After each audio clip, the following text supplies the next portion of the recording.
ఏలూరు జిల్లాలో జిల్లా ఎస్పీ శ్రీమతి D Mary Prashanti IPS ఆదేశాల మేరకు సెల్ ఫోన్ రికవరీ కొరకు ప్రత్యేకంగా ఏర్పాటు చేయబడిన టోల్ ఫ్రీ నెంబర్ 9550311100కు రాబడిన ఫిర్యాదులపై సత్వరమే మురళీకృష్ణ మరియు సైబర్ సెల్ పోలీసు స్పందించి సెల్ ఫోన్లను రికవరీ చేసి సెల్ ఫోన్లను పోగొట్టున్న యజమానులకు అందించారు. ఏలూరు జిల్లా వ్యాప్తంగా 2023 డిసెంబర్ నెల మరియు 24 జనవరి నెలలో 11 దఫాలకు భాగంలో 130 సెల్ ఫోన్లను సిసిఎస్ పోలీస్ స్టేషన్లో ఇన్స్పెక్టర్ మురళీకృష్ణ యొక్క ఆధ్వర్యంలో పోలీసు వారు సైబర్ క్రైమ్ పోలీస్ సిబ్బంది సంయుక్తంగా రికవరీ చేశారు. వాటి విలువ 19,50,000 ఉంటుందని తెలిపారు. ఈ కార్యక్రమంలో సిహెచ్ మురళీకృష్ణ మరియు సైబర్ సెల్ పోలీస్ సిబ్బంది పాల్గొన్నారు. వీరిని ఎస్పీ అభినందించారు. ఒక పాలసీ తీసుకుని ఒక టోల్ ఫ్రీ నెంబర్ పెట్టి మిస్సింగ్ ఫోన్స్ ని మనం కంప్లైంట్ తీసుకొని రికవర్ చేసి ఇవ్వడం జరుగుతుంది. ఏలూరు జిల్లాలో కూడా ఇప్పటికి 10 సార్లు మనం మిస్సింగ్ ఫోన్స్ కంప్లైంట్ మీద రికవర్ చేసి ఇవ్వడం జరిగింది. ఇప్పుడు 11వసారి మనం టోటల్ 130 ఫోన్స్ డిసెంబర్ జనవరి నెలలో పోయాయని వచ్చిన కంప్లైంట్లలో 130 ఫోన్లను రికవరీ చేసి ఇవ్వడం జరుగుతుంది. వీటి విలువ నియర్లీ 20 lakh రూపీస్.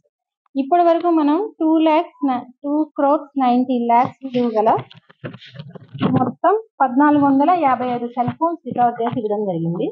సో ప్రజలకు కూడా విజ్ఞప్తి ఏంటి అంటే కొంచెం జాగ్రత్తగా ఉండాలి. అలాగే స్ట్రాంగ్ పాస్వర్డ్ ఒకటి పెట్టుకోవాలి. బ్యాకప్ అంతా ఫైండ్ మై ఫోన్ ఇట్లాంటి ఆప్షన్స్ అన్ని పెట్టుకున్నట్లయితే ఫోన్ పోయినా దాన్ని రికవర్ చేయడం ఈజీగా ఉంటుంది. అలాగే మనము ఈవెన్ సెల్ ఫోన్ షాప్ వాళ్ళకు కూడా ఇన్స్ట్రక్షన్స్ ఇవ్వడం జరిగింది. ఐడి ప్రూఫ్ లేకుండా సెకండ్ హ్యాండ్ ఫోన్ అట్లాంటివి కొనుగోలు చేయొద్దు అని. ప్రజలు కొంచెం అప్రమత్తంగా ఉన్నట్లయితే ఈ సెల్ ఫోన్ పోవడం అన్నది తగ్గుతుంది. తర్వాత ఎలక్షన్స్ దగ్గరలో వస్తున్నాయి కాబట్టి మా విజ్ఞప్తి మీ ద్వారా ప్రజలకు ఎస్పెషల్లీ వాట్సాప్లలో, సోషల్ మీడియా, ఫేస్బుక్, ట్విట్టర్, ఇన్స్టాగ్రామ్లో మీరు పోస్ట్ చేసే మెసేజ్లు యాజ్ వెల్ యాజ్ షేర్ చేసే మెసేజ్ల విషయంలో కొంచెం జాగ్రత్తగా ఉండండి.